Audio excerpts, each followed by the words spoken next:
seni koydaydı.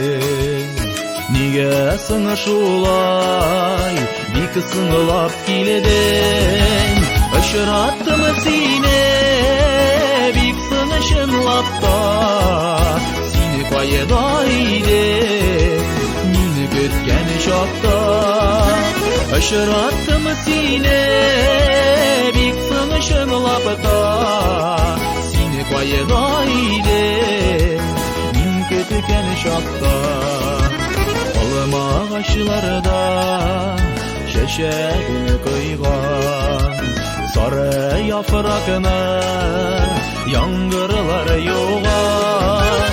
Seni koydaydı şov şeşek şokta aşırattım seni dik sınışınlapta. Seni koydaydı şov şeşek şokta aşırattım seni dik sınışınlapta.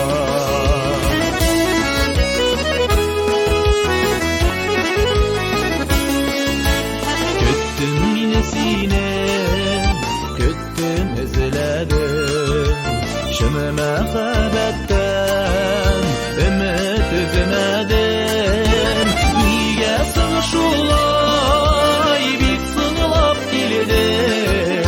Mini götken şokta sen koydaydın.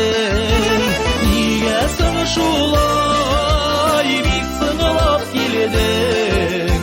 Mini götken şokta sen koydaydın.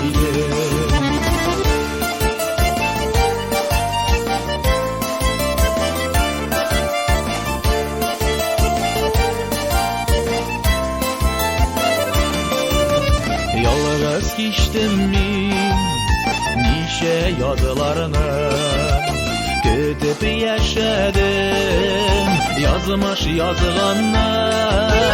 Hazır gün gelir gelsin atardan sen koydaydın mini yalnız şokta.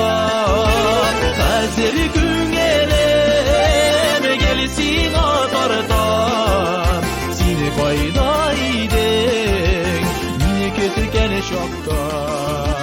Seni koydaydın mini yalnız şokta. Seni koydaydın mini kötüken şokta.